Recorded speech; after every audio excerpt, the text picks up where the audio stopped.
la vie chrétienne est une vie de combat. Tu combats, c'est toujours des combats.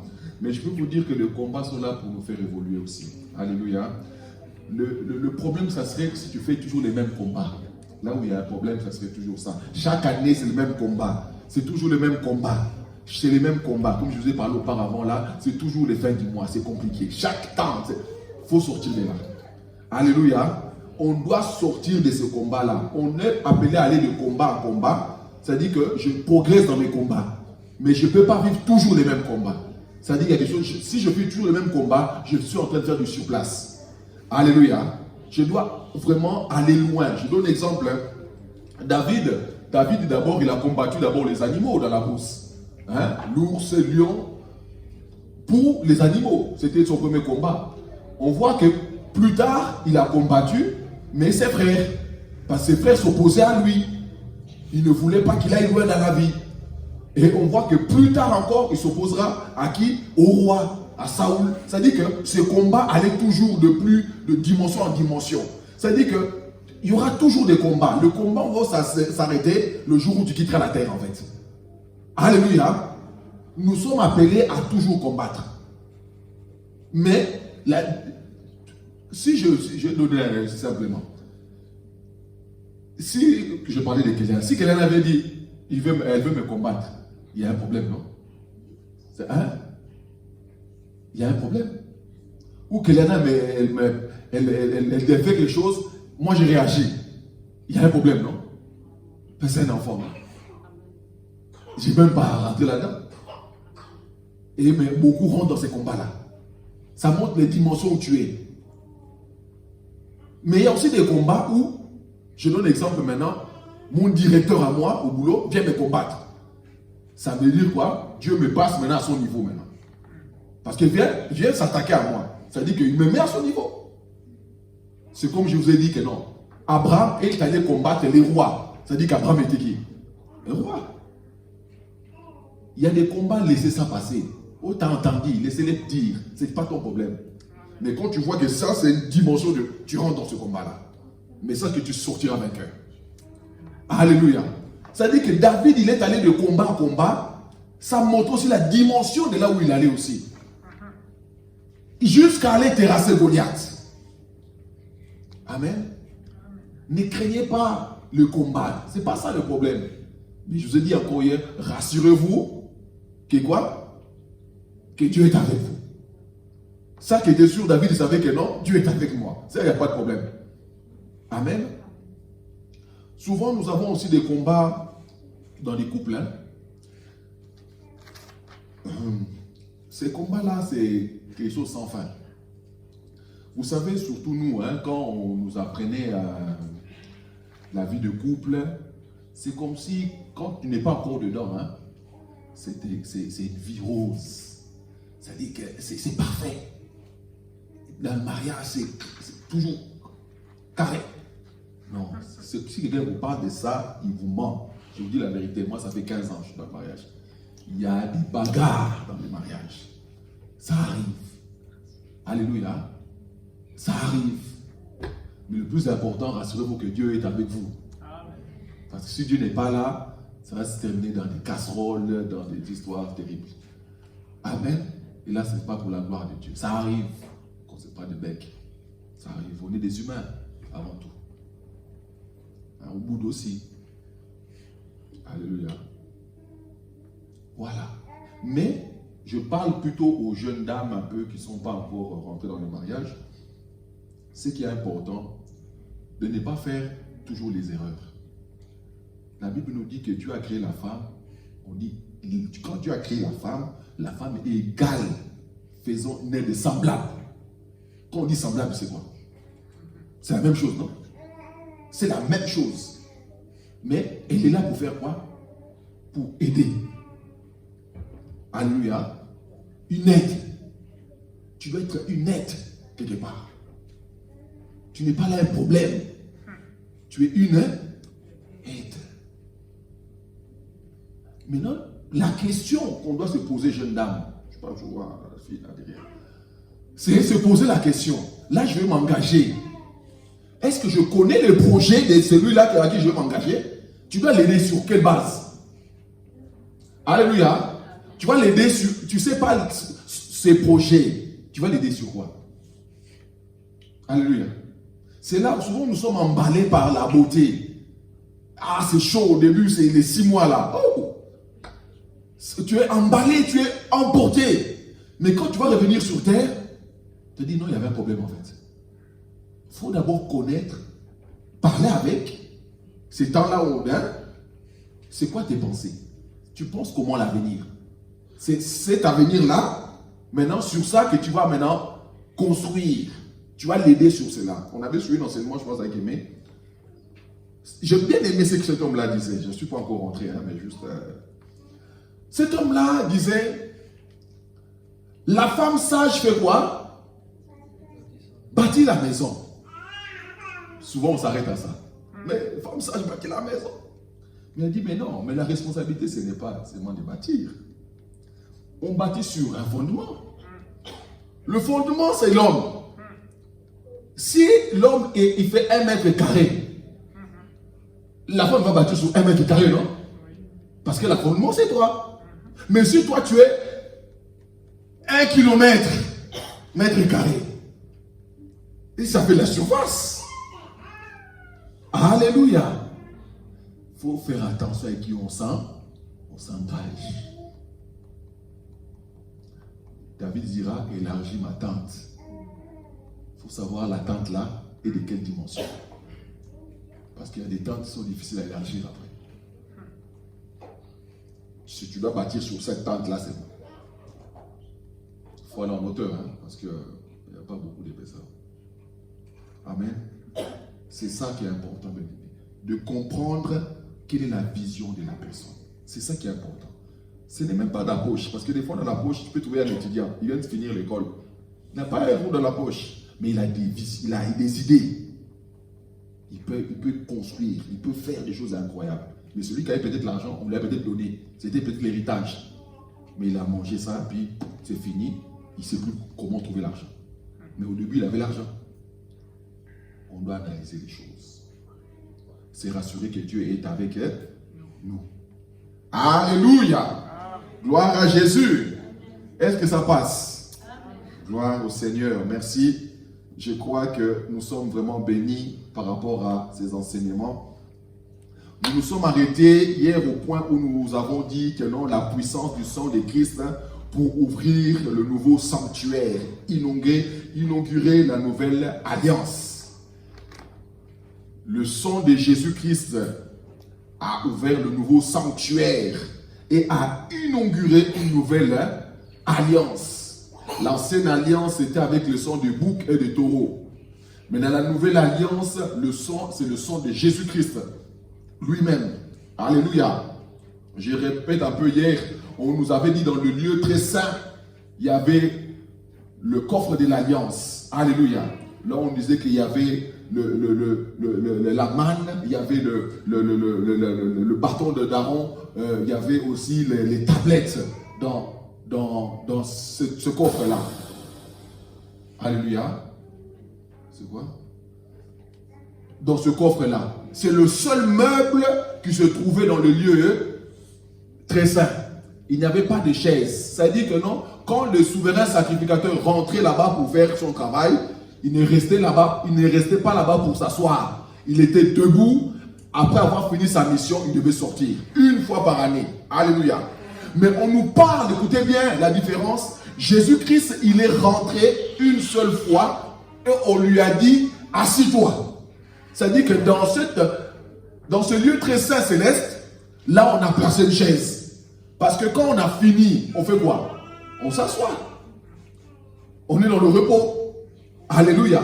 Ça dit que là, dans cet endroit-là, il n'y avait pas de chaise parce qu'on devait renouveler ça chaque année. Alors, ce n'était pas parfait. Mais là où c'est parfait, on lui a mis une chaise et il pouvait quoi? S'asseoir. Il est dans son repos éternel. Alléluia. Voilà. Quand il s'agit d'amener les âmes, c'est de les ramener à la connaissance et à la perfection de Christ et de son œuvre. Quand on doit parler aux âmes, on doit ne parler que de cela. De la perfection de Christ et de son œuvre accomplie. on ne parle pas des âmes sur autre chose. On ne gagne pas les âmes sur autre chose. Bien aimé, par expérience, beaucoup de gens dans les églises ont été convertis pour le mariage. Beaucoup de gens se sont convertis à cause de la santé. Ils se sont convertis à cause du travail. Tellement ils n'avaient pas de travail, on dit, mais allez à l'église. À l'église, on va prier pour vous, vous allez trouver du boulot. Alors ces gens sont venus à l'église aussi. Peut-être aussi ils ont trouvé du boulot. Mais ils sont venus à l'église pour le boulot. Alléluia. Et ces personnes-là sont converties. Et on en a beaucoup dans les églises. Peut-être un jour, un homme de Dieu va prêcher sur le mariage. Le mariage. Tout le monde est dans l'ébullition. Et puis à la fin, celui qui va accepter Jésus vient. Mais il n'a jamais prêché Jésus là-dedans. Il a prêché le mariage. C'est pour ça que nous devons parler de Christ, de son œuvre accomplie. C'est sur cette base-là que nous devons maintenant donner nos vies et nos cœurs à Jésus-Christ. Alléluia.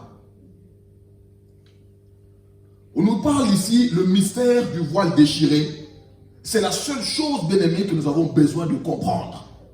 On a besoin de comprendre cela, bien-aimé. On ne peut pas mettre ça de côté. Je vous ai dit hier, c'est lui qui était de l'autre côté du voile est venu de l'autre côté pour nous le déchirer. Là où nous n'avons pas l'accès, maintenant on a l'accès avec lui. Et c'est cette chose-là, nous devons le comprendre. Et si vous lisez le livre des Hébreux, il disait que non, vous êtes encore là à comprendre. Il parlait de quoi? De cette révélation. Alléluia. De cette révélation bien-aimée. On nous parle que le Saint-Esprit est le chemin d'accès du lieu très saint. C'est lui qui nous le montre. Allons dans le livre des Hébreux 9, de 8 à 10. Pardon? En fait, c'est une continuité. Hein? Voilà. Sinon, sur le point 9, c'était quoi? La puissance du sang de Christ pour ouvrir le nouveau sanctuaire et inaugurer la nouvelle alliance. Je répète. La puissance du sang de Christ pour ouvrir le nouveau sanctuaire et inaugurer la nouvelle alliance. La puissance du sang de Christ pour ouvrir le nouveau sanctuaire et d'inaugurer la nouvelle alliance. C'est plusieurs points. C'est bon? Voilà. Nous sommes dans Hébreux 9, de 8 à 10.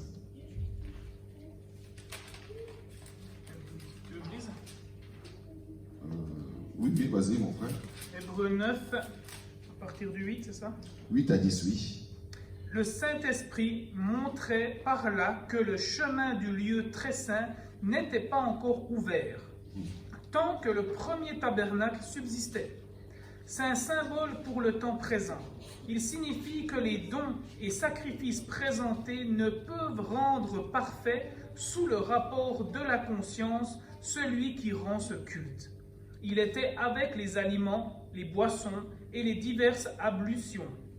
Des ordonnances charnelles imposées seulement jusqu'à une époque de réformation. Voilà. On nous montre que non, le Saint-Esprit montrait par là que le chemin du lieu très saint n'était pas encore ouvert. Maintenant, lui il est démontré pour eux, parce que leur sacrifice, ce qu'ils avaient mis en place, en fait ce qu'on leur avait donné, n'était pas assez parfait pour les permettre de rentrer dans ces lieux-là. Mais pour nous, bien-aimés, le chemin est ouvert aujourd'hui. Et c'est lui qui nous indique même le chemin. Alléluia. C'est lui qui nous montre le chemin à parcourir. Si on continue encore dans la lecture, prenons Romains 1 au verset 4, s'il te plaît. Romains 1, 4. verset 4. Déclaré fils de Dieu avec puissance. Déclaré fils de Dieu avec puissance. Selon l'esprit de sainteté. Selon l'esprit de sainteté. Par sa résurrection d'entre les morts. Voilà, c'est le Saint-Esprit qui les déclare. Alléluia, oui. Jésus-Christ notre Seigneur. Oui. Amen. Vous allez voir que non, que le rôle du Saint-Esprit là-dedans, surtout avec le sang, va aller travailler ensemble. La Bible nous dit que non, que quand Jésus-Christ a offert de son sang, il n'a pas seulement offert le sang au Père, mais on nous dit une chose qui est très, très importante. On dit quoi? Il a donné ça avec un esprit éternel. Non seulement il a offert de son sang, mais il a offert cela avec l'Esprit de Dieu, avec un esprit éternel. C'est-à-dire que ce sang-là a toujours son efficacité devant nous, bien-aimés, pour l'éternité. C'est par le sang de Jésus-Christ, bien-aimés, que nous serons au ciel pour l'éternité. Alléluia. C'est par le sang de Jésus-Christ, au jour d'aujourd'hui, malgré que nous ne sommes pas encore parfaits, parce que nous tendons à cela, mais que le Père ne nous frappe plus, parce que c'est son sang qui nous couvre. Alléluia. Il ne nous voit plus par nous-mêmes, mais il nous voit à travers le sang de son Fils Jésus. Ce qui était chose impossible dans l'ancien temps. Amen. Moïse n'a pas vu la terre promise à cause qu'il a désobéi à Dieu. On lui avait dit de frapper le rocher une seule fois, mais par colère à cause du peuple, il a frappé 2 fois. On lui a dit que non, tu le verras seulement de loin. Regardez la dureté des choses dans l'ancien temps. Qu'au jour d'aujourd'hui, on fait peut-être pire. Mais le sang de Jésus-Christ nous a protégés. Et on va lire par la suite que non pas seulement qu'il nous a pardonné, sanctifié, mais il nous a rendu une conscience purifiée. Alléluia. Vous savez, ce verset-là, bon, on a déjà traversé cela, où on nous dit que non, que la parole de Dieu, elle sépare l'âme de l'esprit. Amen. La jointure comme la moelle. Alléluia. On dit que cette parole-là, elle est efficace comme une épée de double tranchant. Vous savez, des fois dans la vie chrétienne, des fois, quand on parle de l'âme et de l'esprit, l'âme, c'est cette partie chair, cette partie nature. C'est dans notre âme. Mais il y a cette partie aussi spirituelle. Des fois, tu fais des choses, tu ne sais pas si c'est de l'esprit ou c'est ta chair. Ça vous est jamais arrivé? Qu'on fait des choses, on ne sait pas si vraiment on est dans la chair ou on est dans l'esprit. Parce que la frontière n'est pas très loin.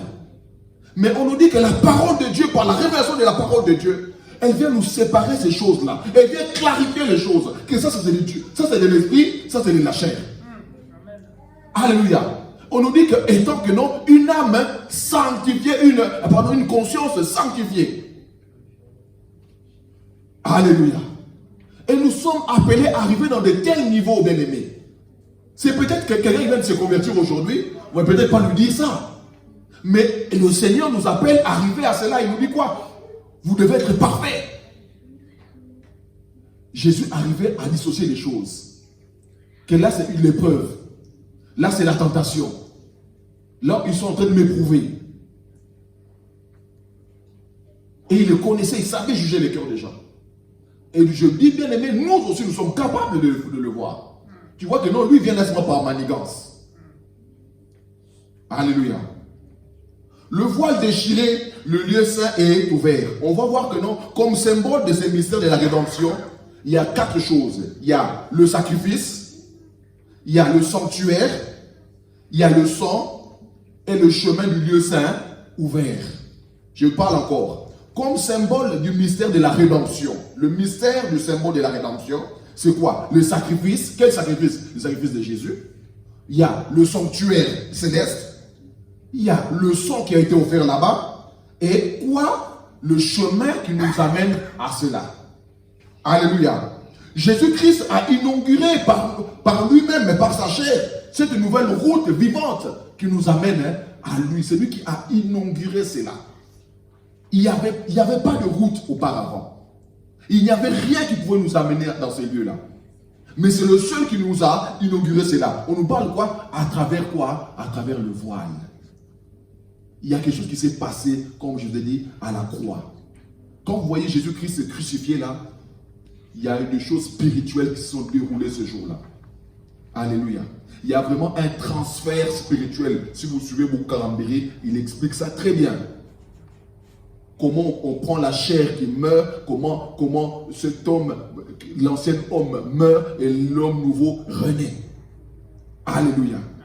Là, réellement, bien aimé, l'ennemi a été terrassé. Alléluia. Et là, dans cette œuvre-là, nous voyons que ce jour-là, il y a eu des tremblements de terre. La terre s'est obscurcie. En plein midi, tout est devenu noir. Et les soldats romains, sûrement, c'était le Fils de Dieu. Alléluia. Et on nous montre que quand il y a eu cela, il y a eu le tremblement dans le temple, et le voile qui séparait le lieu saint au lieu très saint On dit que ce voile-là, non pas comme nos rideaux, hein, c'est quelque chose de, c'était épais, très épais. Mais on ne nous parle pas de 1 mètre ou 2 mètres. Hein. Quand on parle de temples, regardez même l'exemple même du temple que nous avons ici.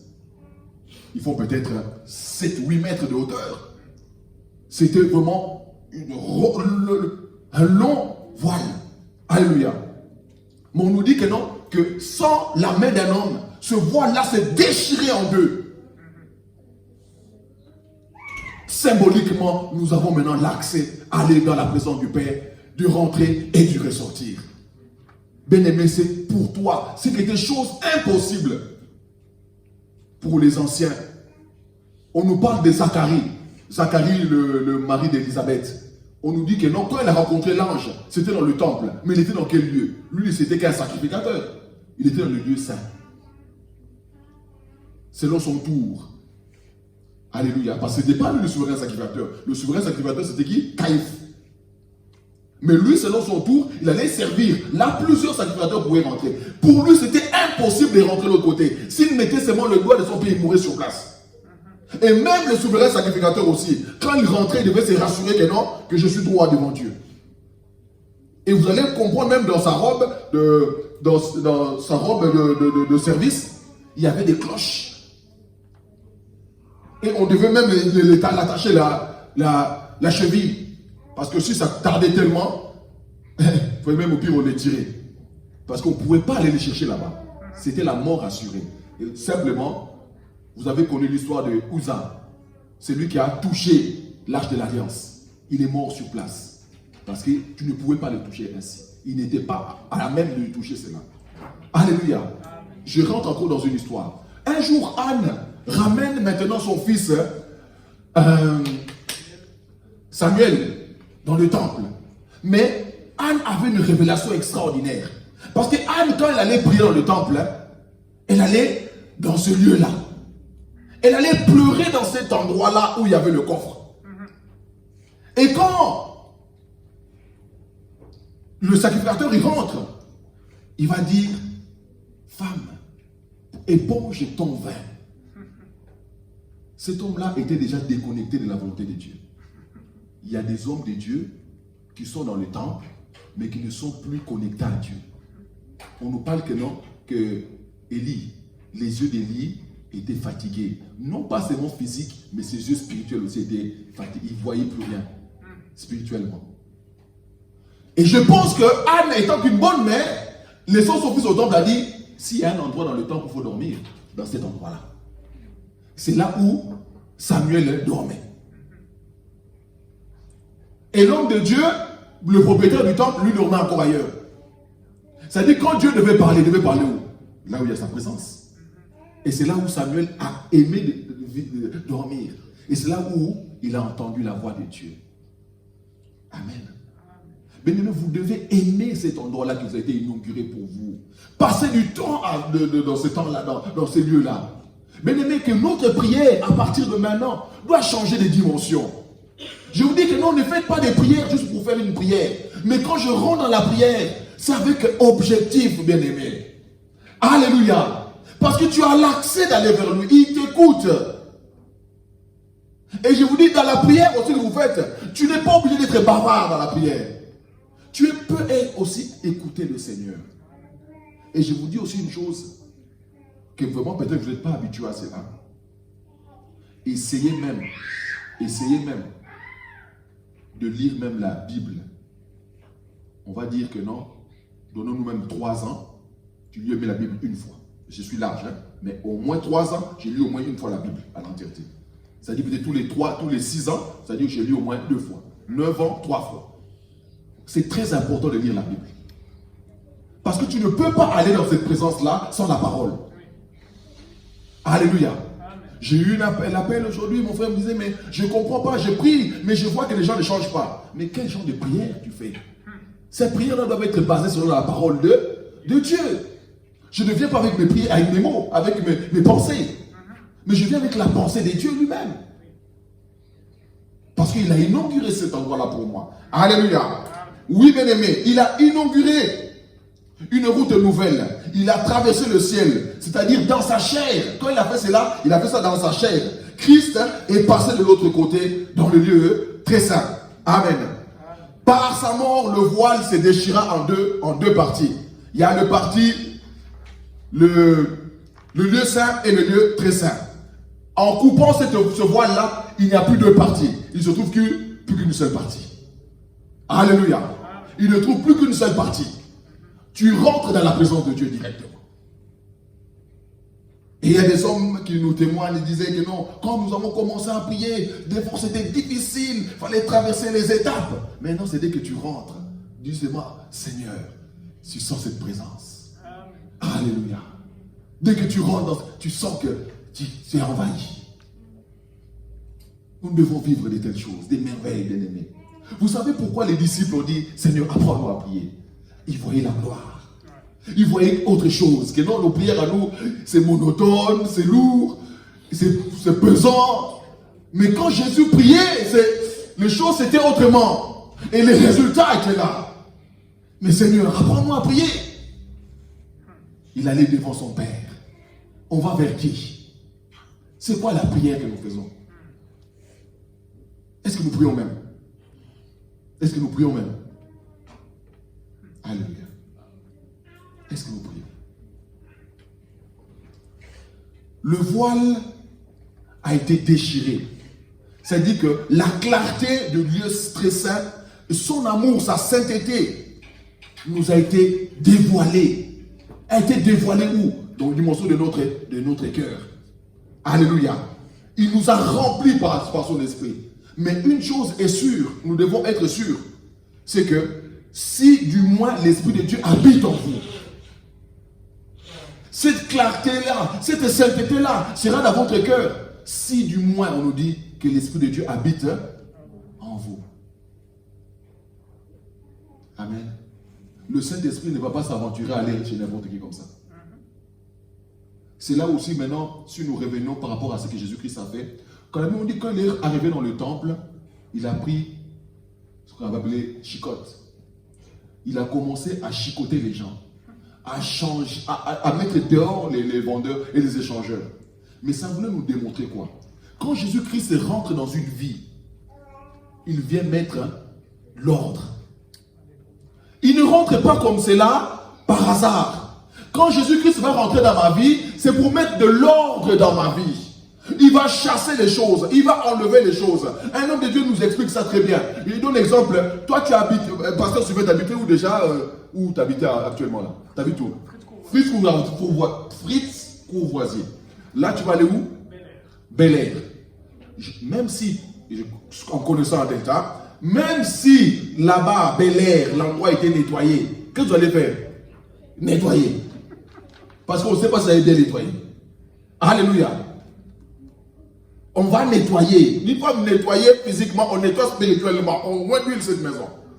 Jésus ne va pas rentrer dans la maison comme cela, comme ça, il vit avec les ténèbres, et il se mélange. Non.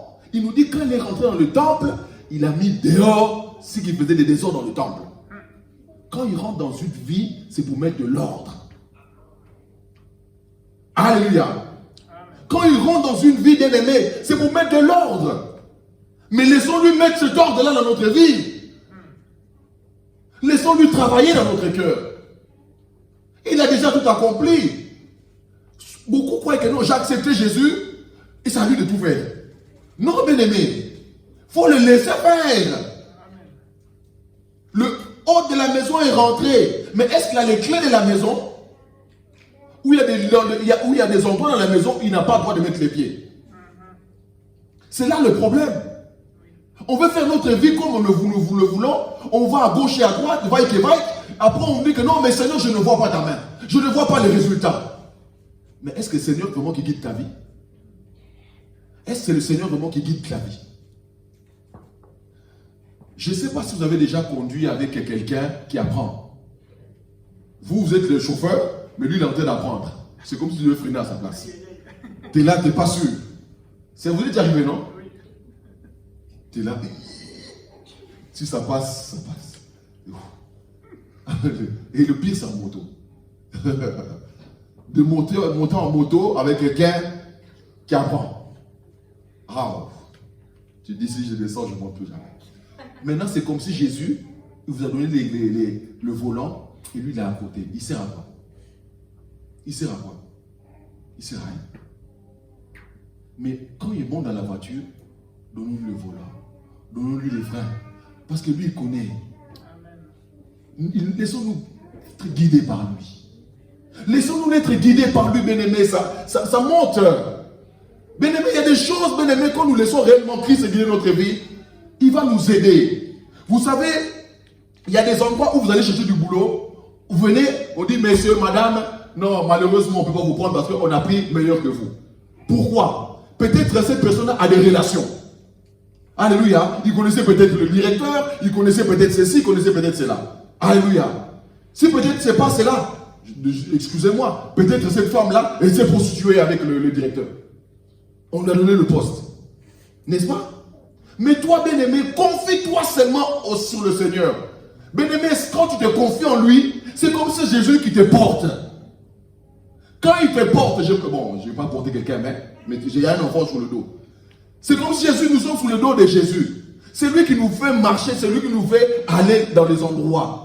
Bien-aimé, même quand les portes étaient fermées, il est capable de les ouvrir pour nous. Alléluia. Et quand tu vas passer de tel point à tel point, on ne te verra pas parce que Jésus est invisible. On va te laisser rentrer, on ne sait pas comment on t'a laissé rentrer. Alléluia. Un homme avait témoigné, il avait postulé. Et en postulant, il dit, mais ça fait 3 semaines, je n'ai pas de réponse, Seigneur. Mais il fait un rêve. Il entend seulement un nom, Thierry. Puis il retourne encore dans cet endroit-là, il dit, vous cherchez quoi? Non, je cherche le responsable des ressources humaines. Mais non, mais on ne vous a pas convoqué, on ne voit nulle part votre nom. Non, mais je veux voir seulement Thierry. Ah ouais, Thierry vous a appelé? Ah bon, d'accord, attendez là. Lui a dit juste le nom qu'il avait rêvé. Après, on le fait rentrer. Ah, mais messieurs, vous cherchez? Non, mais écoute, j'avais postulé, et puis je vois que vous ne m'appelez pas. Je trouve ça un peu bizarre. Il dit, ouais, mais vous savez, on aurait dû déjà vous écrire il y a déjà des temps. Mais c'est vrai que cette poste-là, je voulais le donner à mon neveu. Mais, depuis que j'ai dit que je donnais ça à mon neveu, je n'arrive plus à dormir. On m'a dit, attends, quelqu'un viendra prendre tes places. Et sûrement Dieu vous a envoyé. Vous savez, quand nous comptons sur le Seigneur, réellement, il est prêt à changer les cœurs des gens. Il est prêt à même mettre les ennemis pour venir vous bénir. Alléluia. Mais cet homme-là n'est pas resté à la maison en train de prier seulement. Il est allé. C'est pas parce qu'on a prié qu'on reste à la maison, on attend. Non, il faut y aller. Imaginez que non, il serait seulement resté chez lui, avec son Thierry dans la tête. Ce serait arrêté là. Bien aimé, Dieu agit. Et Jésus dira, mon Père agit. Moi, je fais quoi? J'agis aussi. On compte sur sa grâce, nous marchons aussi. Alléluia.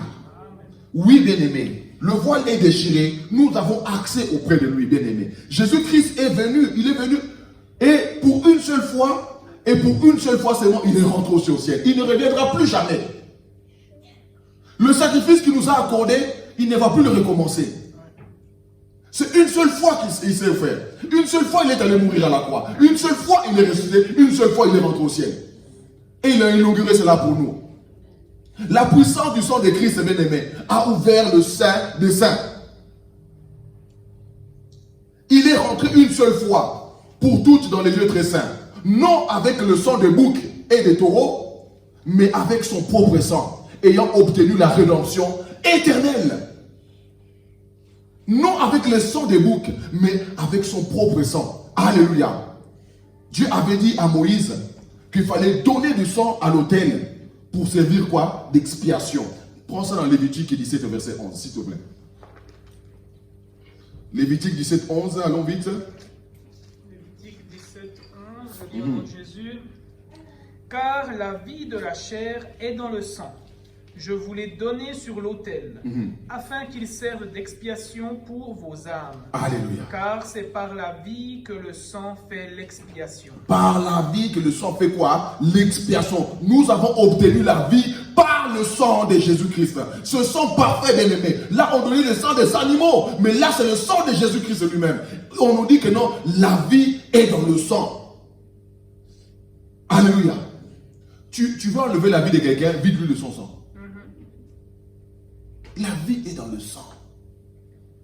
Et maintenant, bien aimé, je ne sais pas si vous vous approchez de comment cette pensée que j'ai envie de vous donner. Peut-être j'explique mal. Tu as la vie de la vie. Tu as une vie, non? Maintenant, toi, tu as la vie de la vie. Parce que le sang de Christ est en toi maintenant. Comme on appelle, il est l'éternel, le Dieu des dieux, le roi des rois. On peut l'appeler aussi la vie des vies. Tu as la vie de la vie. C'est profond. Par son sang. Maintenant, revenons maintenant terre à terre. Quel est le sorcier de ta famille qui va venir te manger? Oh, tante là qui habite à Genève, la Claire là. Elle va faire quoi? Il faut déjà qu'elle passe Genève. Alléluia. Bien-aimé, tu as la vie de la vie. Prends conscience de cela et marche avec ça. Marche avec ça, bien-aimé. Marche avec l'autorité que tu as. Marche avec la grâce que tu as. Marche avec la vie que tu as. Prends conscience de ces choses. Personne ne pourra venir vous terrasser. Un homme, pasteur Jonas, un jour, il prêchait. Quand il était encore de l'autre côté, il disait que non, elle avait une fiancée. Cette fiancée-là priait beaucoup. Maintenant, elle lui voulait détruire l'église là où priait sa fiancée-là. Il dit que non, un jour, je suis arrivé pour attaquer cette église. Il y avait une boule de feu qui était là. C'était pour moi impossible de rentrer. Même pas dans l'église, rien dans le secteur. Parce que la gloire était déjà tout autour. Il a dit que c'était impossible. Mais maintenant, quand il s'est converti, il est allé témoigner ça devant l'église. Le pasteur a dit, mais j'étais même pas au courant. Bien-aimé, tu n'es même pas obligé de savoir. Dieu te défend. Amen. Tu n'es même pas obligé de savoir quel combat. Dieu te défend déjà. Mais toi, vis la vie. La vie de Christ est en toi. Rassure-toi que cette vie-là est en toi. C'est ça le plus important. Honore cette vie. Genèse 9 au verset 6. Allons vite. Genèse 9 au verset 6. Oui. La Bible nous dit: si quelqu'un verse le sang de l'homme, par l'homme son sang sera versé, car Dieu a fait l'homme à son image. Voilà. Si quelqu'un verse le sang de l'homme, par l'homme son sang sera versé. Et Jésus-Christ, comme nous avons cédé notre vie, il a versé son sang pour nous. C'est tout ce que Jésus a fait. Il n'a pas fait juste pour faire. Et vous allez voir que non, que la parole elle est extraordinaire. Pourquoi il n'est pas venu dans ce temps-ci? Est-ce que ce temps, on pend encore les gens? On voit encore les gens pendus sur le bois? Non.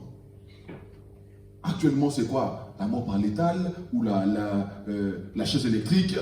Peu importe. Et qu'Exit, ils font quoi?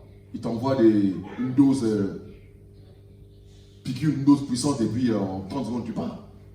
C'est pas comme ça qu'il devait mourir. Il devait mourir par la croix. Maudit celui qui est pendu au bois. Et son sang a coulé. Son sang a touché le sol. Et ce sang-là qui a coulé, c'était pour toi et c'était pour moi. Et ce sang-là a inauguré le ciel pour toi. Alléluia. 1 Pierre 9, verset 18. 1 Pierre 3, verset 18.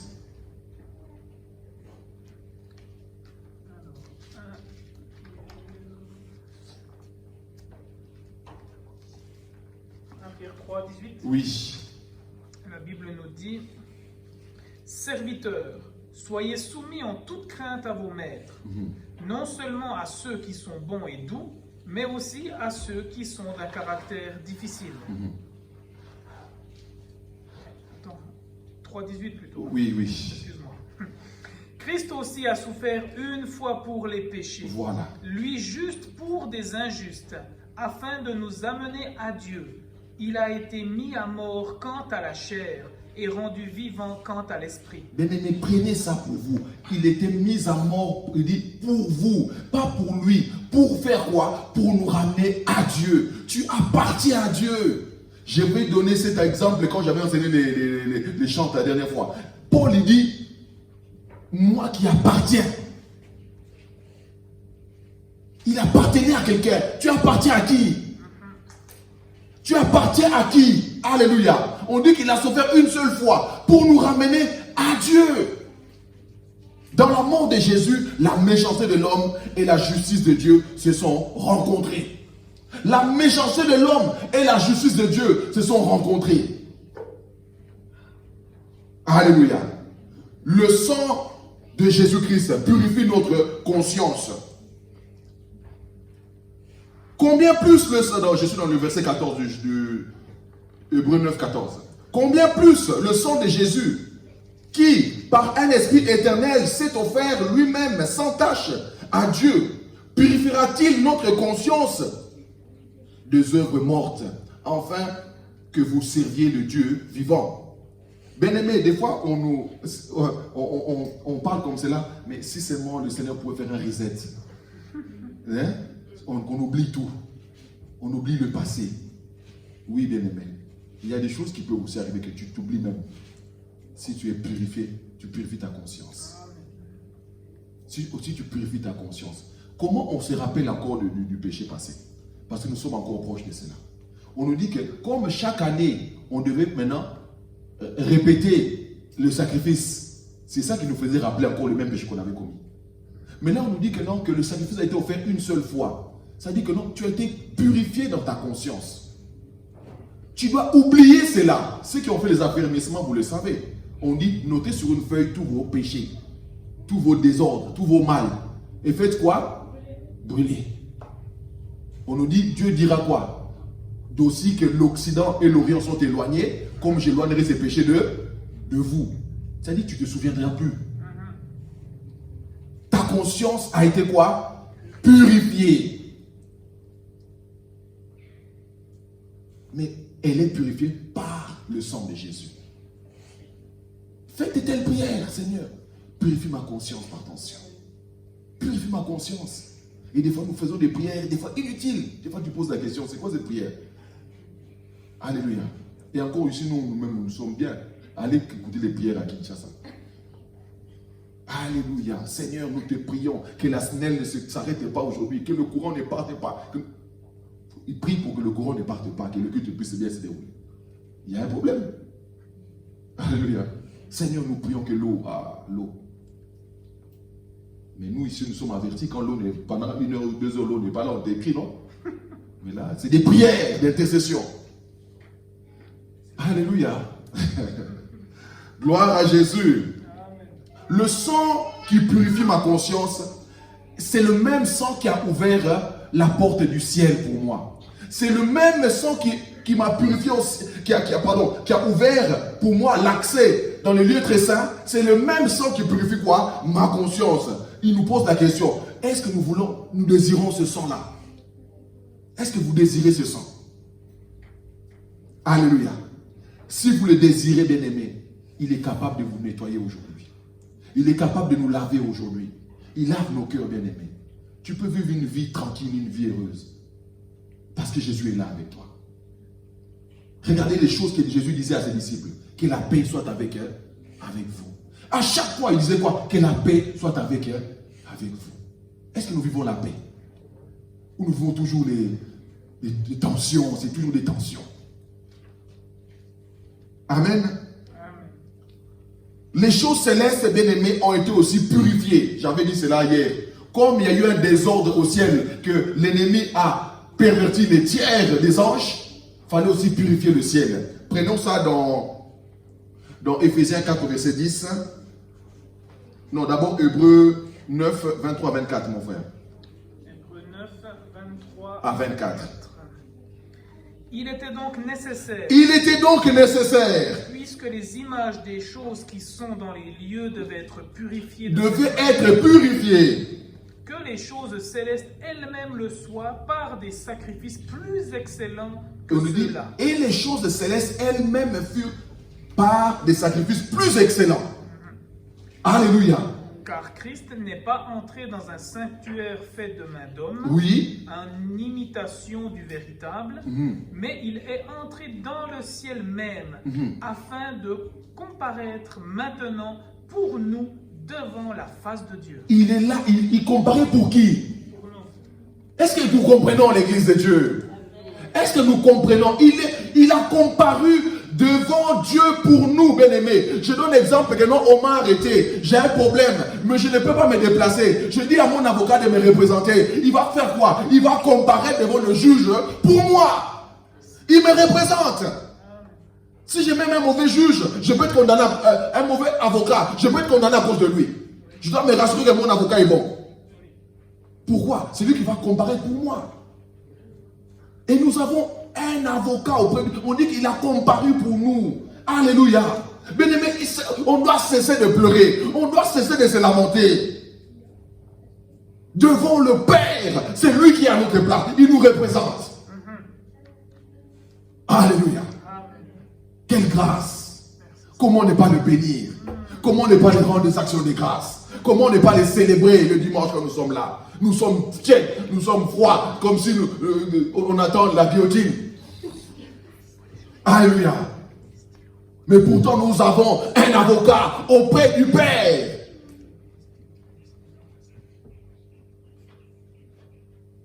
La louange ici, ça chauffe.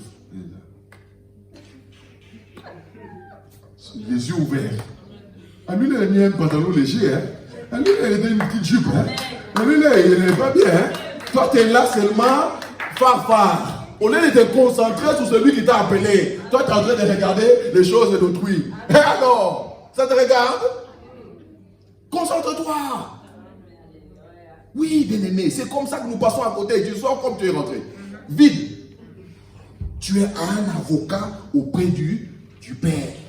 Quand nous sommes là pour l'adorer totalement. Totalement. Je me livre à toi, totalement. Alléluia. Je suis dans l'ébullition pour toi. Bien-aimé, je crois un jour, nous serons devant le trône. Et nous entendrons cet hymne national. Et nous serons là, on va célébrer le roi. Tous ensemble, il n'y aura ni homme, ni femme, ni grec, ni juif, ni esclave, ni libre, ni homme, ni femme. On sera tous ensemble, ni américain, ni congolais, ni noir, ni blanc. On sera tous ensemble dans la gloire de notre Père. Cette lumière inaccessible, nous serons devant lui et nous célébrerons sa gloire. Alléluia. Bien-aimés, nous devons déjà voir ça, parce que c'est déjà valable pour toi et pour moi. Comment ne pas l'adorer déjà? Alléluia. Adorons-le comme il faut. Regardez les efforts qu'il a fait. Je disais hier, peut-être quand je parle de la grâce, bien aimé, la grâce c'est gratuit pour toi, mais ça n'a pas été gratuit pour Jésus. Alléluia. C'est gratuit pour toi et pour moi, mais lui il a payé un grand prix. Non pas l'argent, mais au moyen de son sang. Alléluia.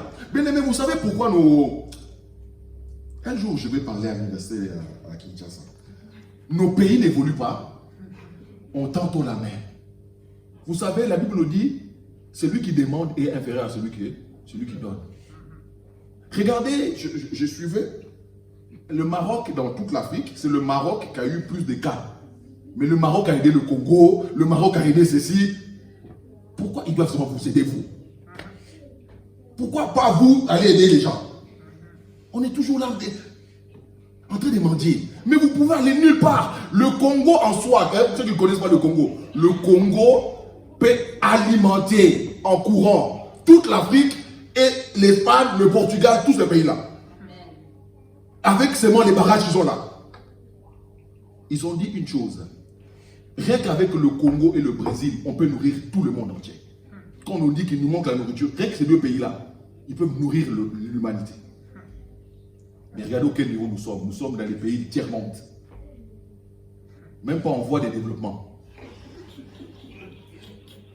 Il y a quand même quelque chose. Mais pourquoi? Vous savez, hein, il y a des choses qu'on doit peut-être faut peut-être arrêter de prier. Quand ça ne marche pas par la prière, il faut arrêter. Peut-être on fait mal la prière. Amen. Un homme de Dieu avait dit, je ne comprends pas, le Chinois est dans votre pays. Lui, il ferme sa boutique à 21h, toi tu fermes à 14h. Il y a quand même un problème. Il y a quand même un problème. Nous n'aimons pas travailler. On aime trop mendier. Les secours. Là, je ne veux pas cacher sur mon pays, mais on a 120 cas de coronavirus. 120, hein? Morts. Si c'est aussi coronavirus. Tout est bloqué. C'est-à-dire que partir des affaires, Gombe, c'est noir. C'est-à-dire qu'il n'y a plus rien qui se passe là-bas. C'est que tu as acheté, par exemple, à 100 francs, tu achètes ça 15 000. Pourquoi? Tout est fermé à cause de 120 morts. Rien qu'en Suisse, c'est un petit pays, il y a plus de, je ne sais pas combien de morts. Mais est-ce que tout est bloqué? Le but, c'est quoi? Quand on bloque comme cela, on reçoit l'argent des États-Unis. Quand les États-Unis donnent 1 million, ils récupèrent 200 millions. Alléluia. Ils vous prennent le coltan, ils vous prennent votre or, ils vous prennent vos diamants, sans les savoir. C'est que le peuple doit seulement quoi? Ouvrir les yeux. Compter sur l'Éternel que de compter sur les humains. Alléluia. Bon. Laissons cette histoire. Alléluia. Éphésiens 4, verset 10. Je sais que non, par la grâce de Dieu, on va y arriver un jour. Amen. Notre pays va s'en sortir. Parce que c'est un pays élu. Hein? Éphésiens 4, verset 10. Amen. La Bible nous dit, celui qui est descendu, c'est le même qui est monté au-dessus de tous les cieux. Celui qui est descendu, c'est le même qui est monté aussi dans le ciel. Afin de remplir toutes choses. Afin de remplir quoi? Toutes choses. Dans d'autres versions, on dira quoi? De réconcilier la terre et le ciel. Alléluia. Le péché a été aboli par le sacrifice de Jésus-Christ. Le péché a été quoi? Aboli. 9, 25. J'avance. N'abandonnons pas notre assemblée. 9, 25. Mais hébreu? Hébreu, oui. Oui. Ah non, parce que je suis dans 10. Écoutez bien s'il vous plaît. Ne vous laissez pas embarquer. Et ce n'est pas pour s'offrir lui-même plusieurs fois qu'il est entré, oui, comme le souverain sacrificateur entre chaque année dans le sanctuaire, mais pour offrir un autre sang que le sien. 26. Autrement, il aurait fallu qu'il ait souffert plusieurs fois depuis la création du monde. Mais maintenant, à la fin du siècle, il a paru une seule fois pour effacer le péché par son sacrifice. Il a fait quoi? Il a paru une seule fois pour abolir par son sacrifice quoi? Le péché. Bien-aimé, il est venu abolir le péché. Tu n'es plus sous le péché. Un homme de Dieu a dit, pauvre petit pécheur. Tu n'es plus pauvre petit pécheur. Alléluia. Où est la gloire de prier comme ça? Jésus est venu abolir le péché pour toi. Amen. Tu n'es pas pauvre petit pécheur. Parce que celui qui habite en toi, il a aboli le péché pour toi. Amen. La valeur infinie du sacrifice de Jésus. Le sacrifice de Jésus peut nous rendre réellement parfaits. La loi ne peut jamais nous ramener à la perfection. La loi ne pouvait jamais nous ramener à la perfection. Mais par contre, le sacrifice de Jésus a pu le faire. Christ le peut. Et il nous a purifié, il a purifié notre conscience. Écoutez bien, une fois purifié, il n'y aura plus d'autre purification. Parce que la seule purification que nous avons, c'est Christ qui nous l'accorde. Alléluia. Notre conscience est purifiée. Le souvenir du péché ne peut plus être renouvelé comme dans l'ancien temps. Chaque année, on devait recommencer. Non. Ça dit que non. C'est pour ça même quand on suit les affermissements, on dit quoi? Quand tu as demandé pardon, tu dis Seigneur, je renonce. Tu renonces. C'est pour ne plus recommencer. Parce que la question qu'on nous pose souvent, mais bon, j'ai volé aujourd'hui, j'ai demandé pardon. Demain, je vole encore, je demande pardon. Mais quand Dieu va me pardonner? Quand tu prendras la décision d'abandonner. Alléluia. Quand tu prendras réellement la décision d'abandonner. Parce que souvent, nous sommes pas en train de demander pardon. On a des remords. il y a la repentance et le remords. Tu es allé coucher, excusez-moi. Tu sais que c'est mal parce que c'est... Tu es là, oh Seigneur, ce que j'ai fait n'est pas bon. Tu cherches tous les voies et moyens pour remettre ta vie en ordre. Ce n'est pas la repentance. Tu as des remords. Parce que tu sais que ce n'est pas bien. Mais ça, ce n'est pas un pardon. Parce que quand Judas est revenu, il a eu quoi? De remords. Oh, j'ai vendu mon maître. Il a plus même l'argent d'aller le rendre. Mais le remords l'a ramené où? À aller se pendre. Mais la repentance, c'est autre chose. Tu prends conscience que cette chose-là est défendue devant Dieu et c'est un péché. Et tu dis, Seigneur, j'abandonne ça. C'est là où le pardon vient. Ce n'est pas parce que tu as de remords. Alléluia. Ce n'est pas le remords. Mais c'est la repentance, c'est de se tourner de cette voie-là. Cette voie-là n'est pas pour moi, je renonce. Ce qui est impossible pour nous est possible à Dieu. Bien-aimé, peut-être on se dit peut-être c'est dur, mais regardez seulement en arrière, les choses qu'on faisait auparavant. Est-ce qu'on le fait encore? Comment on s'est en sorti? Ce qui est impossible aux hommes est possible à Dieu. Attardez-vous sur lui et comptez sur lui.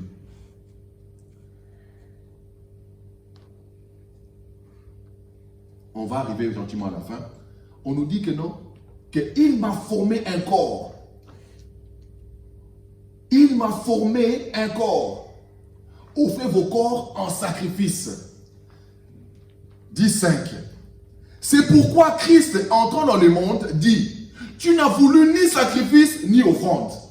Ce qu'on offrait dans le temps, c'était des sacrifices et des offrandes. Mais on nous dit que non, que Christ en venant dans le monde, que le Père n'a voulu ni sacrifice ni offrande. Tu n'as voulu ni sacrifice ni offrande, mais tu m'as formé un corps. Le corps que le Père a formé à Jésus, c'est ce corps-là que Jésus a offert au Père. C'est pour ça que dans Romains 12, au premier verset, on nous dit quoi? Offrez vos corps en sacrifice vivant, saint et agréable au Père. Alléluia. Il n'a voulu ni offrande ni sacrifice, mais il m'a formé un corps. Jésus-Christ, la parole faite chair. C'est ce corps-là que le Père a formé. C'est ce qu'on peut appeler l'incarnation en fait, quoi. Le Père était dans le Fils lui-même. C'est ce corps-là qui s'est offert au Père encore, en sacrifice. Et maintenant, nous, bien-aimés, ils nous ont aussi donné un corps, non? Il nous dit quoi? Dans Romains 12, premier verset, offrez vos corps en quoi? En sacrifice. Ce n'est plus moi qui vis. C'est là, bien-aimé, la base du salut. On a beaucoup de problèmes, dire, mais pasteur, lui là, il est converti depuis longtemps, mais pourquoi telle chose arrive dans sa vie? Posons-nous la question, est-ce que cette personne-là s'est offert au Père? Amen. Peut-être les pieds sont offerts, je ne sais pas. Mais est-ce que le cœur est au Père? Amen. Offrons-nous, bien-aimés, comme Jésus-Christ s'est offert lui-même au Père. Le corps est la demeure de l'âme. Donnons ce corps-là au Père. Je vous ai parlé du mystère de l'incarnation. C'est Jésus-Christ, le Père lui-même était dans le Fils, réconciliant le monde avec lui-même. On nous dit que le Père était dans le Fils, réconciliant le monde avec lui-même, bien-aimé. Il nous a réconciliés avec lui. Maintenant, ce que Jésus a fait, on ne va plus aller à la croix. Mais par la foi, j'offre mon corps aussi à Dieu. Amen. Ça ne m'appartient plus, ce n'est plus moi, c'est lui. Et je suis là.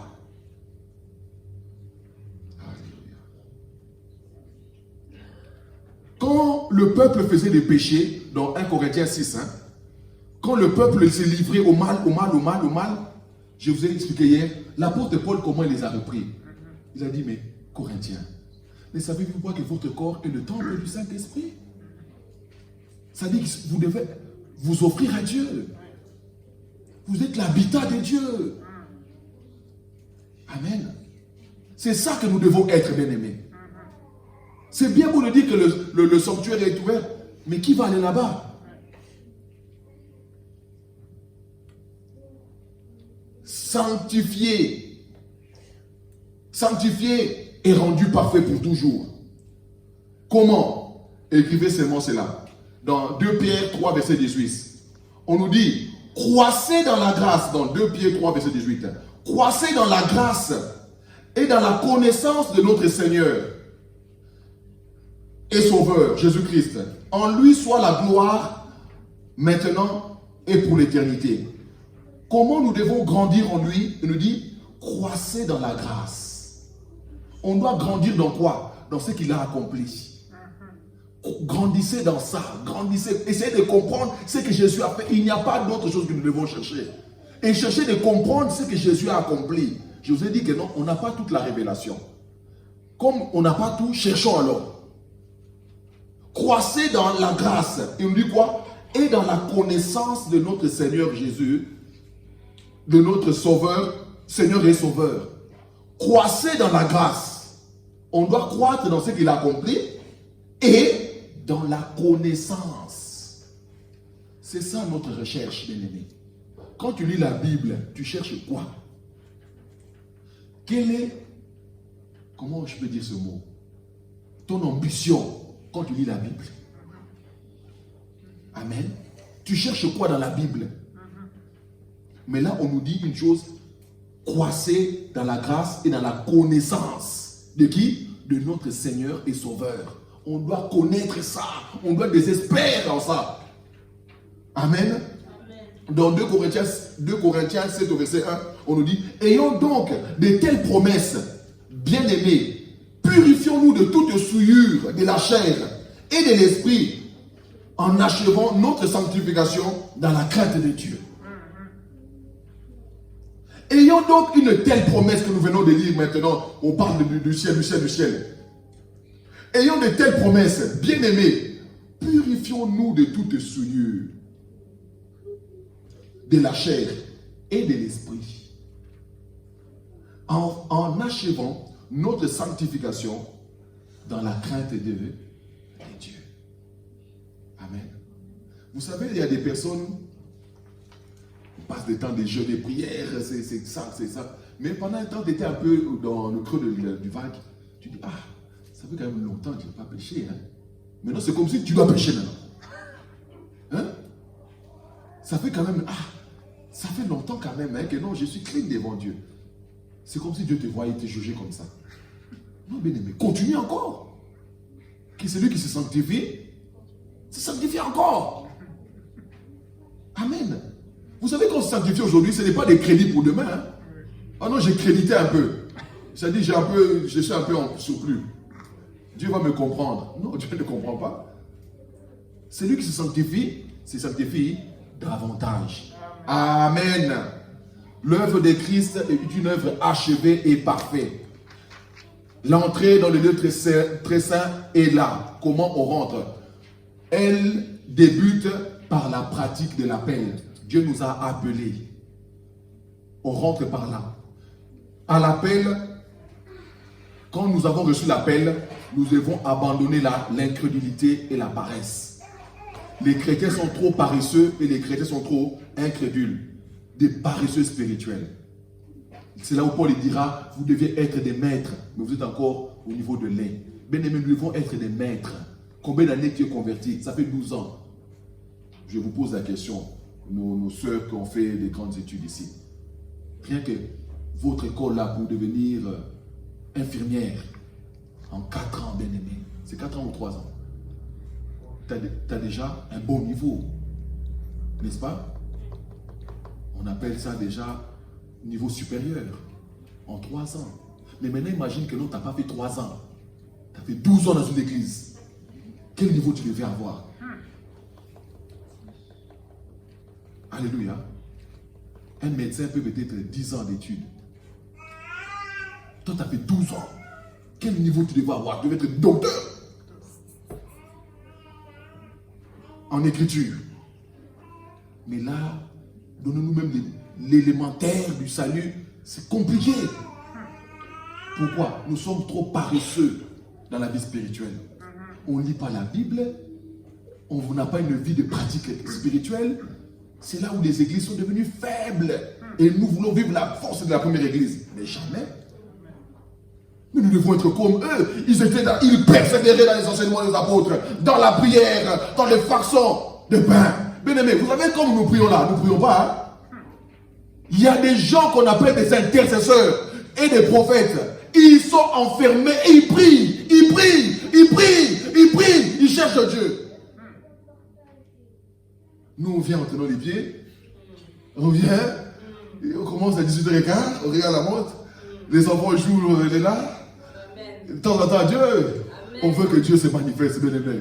Arrêtez ça. Arrêtez vos histoires. Bien aimé, on doit se concentrer. Quand on cherche Dieu, on cherche Dieu. Alléluia. Non, bien aimé, c'est du sérieux. C'est du sérieux. Quand on cherche Dieu, on cherche Dieu. Gloire à Jésus. Christ a ouvert le chemin pour nous. L'œuvre de Christ a été accomplie une seule fois et cette œuvre-là est achevée une fois et impactée et correcte. Il n'y a pas à rajouter. Il n'y a personne qui doit aider Dieu dans cette affaire-là. Il a accompli cela pour nous. Amen. Dans Psaume 27 au verset 4, on nous dit, écoutez ce que David dit. Je demande une chose à l'Éternel. Je désire ardemment. Regardez la prière. Hein? Prenez ça pour terminer. Lisons voir ça. Nous qui venons prier le vendredi. Lisez Psaume 27 au verset 4.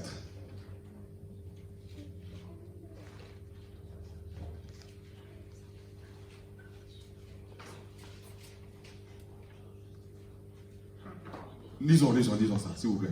Psaume 27 au verset 4. Oui. Je demande à l'Éternel une chose que je désire ardemment. Je voudrais habiter toute ma vie. Je désire ardemment. Regardez le mot. Ardemment. Je voudrais habiter toute ma vie. Où? Dans la maison de l'Éternel. Dans la maison de l'Éternel. Faire quoi? Pour contempler la magnificence. Pour contempler la magnificence de l'Éternel. Et pour admirer son temple. Pour admirer son Saint-Temple. Quand nous sommes là en train de contempler, quand nous sommes là en train de magnifier, quand nous sommes là en train d'admirer, bien aimé, c'est comment? Allez chercher même ça dans votre dictionnaire. Alléluia. Il y a des états, bien aimé, où on va chercher Dieu. Amen. Bien aimé, nous ne blaguons pas. On ne fait pas ça juste, oui, c'est une bonne moralité, l'église. Hein, c'est bien. C'est bien éduqué. On élève nos enfants là-bas. Non, bien-aimé. C'est des choses réelles, des choses vraies qu'il a donné de sa vie pour nous. Et la prière là, bien-aimé, là Jésus n'est pas encore sur terre. Mais cette prière-là s'est accomplie, oui ou non? Oui. Je demande une chose à l'Éternel, c'est que je désire ardemment, c'est d'habiter dans ta maison. Jésus a dit quoi? J'ai ouvert le chemin, venez habiter dans ma maison. Est-ce que nous désirons aller habiter dans sa maison? C'était la prière de David. Alléluia. L'assurance de la grâce est dans le sang de Jésus-Christ. L'assurance de la grâce est dans le sang de Jésus-Christ. Si nous marchons dans sa lumière, comme lui-même est lumière, nous sommes point dans les ténèbres. Alléluia. Vivons seulement dans ce lieu-là où il nous a, dans sa clarté, bien-aimée. Mutuellement, nous sommes en communion avec lui quand nous vivons dans sa lumière. Alléluia. Aucun péché ne pourra encore nous terrasser si nous sommes mutuellement en communion avec lui. Jésus n'est pas tombé dans le péché. Tu peux aussi ne plus tomber dans le péché. Je le crois. Amen. Lisez la vie de l'apôtre Paul. On ne voit pas là où Paul est tombé. Je ne vois pas où Paul est tombé. Je ne vois pas où Pierre est tombé. Où Jean est tombé. Amen. C'est vrai que c'est dans un corps, il y avait des luttes, il y avait du vent, il y avait ceci, oui, il y avait des faiblesses. Mais ils ne sont pas tombés. Amen. Gloire à Jésus. Notre souverain sacrificateur, établi sous la maison de Dieu, avec un cœur sincère, approchons-nous de lui. Approchons-nous de lui avec la foi et la plénitude. Avec une foi remplie, approchons-nous de lui, bien-aimé. Ce que je vous donne là, c'est que quand nous rentrons dans la prochaine temps de prière, allons dans cet état-là. N'allons pas vaille-que-vaille. Alléluia. Changeons notre façon de prier. Soyons concentrés, bien-aimés. Toute chose que vous faites avec concentration, vous le faites bien. Moi, je peux vous le dire. Souvent, au travail, quand j'allume les pièces, c'est que je ne suis pas concentré. J'ai d'autres choses à la tête, même à téléphoner. Tu vois? Et là, peut-être il fallait faire A, j'ai mis B. Tu comprends? Il fallait mettre 3, j'ai mis 1. Je mets 3, c'est au travail au micron. Quand tu te trompes, c'est vrai qu'il y a des virgules. C'est déjà, il dirait que là, je viens d'allumer une pièce. Je sais moi-même. Alléluia. Pourquoi? Pas de concentration. Dans la prière, allez dans la concentration. Il y a des facultés que Dieu a mis en nous, on doit utiliser maintenant pour Dieu. On est déjà à 30, on va y arrêter là. Il nous restera demain encore. Amen.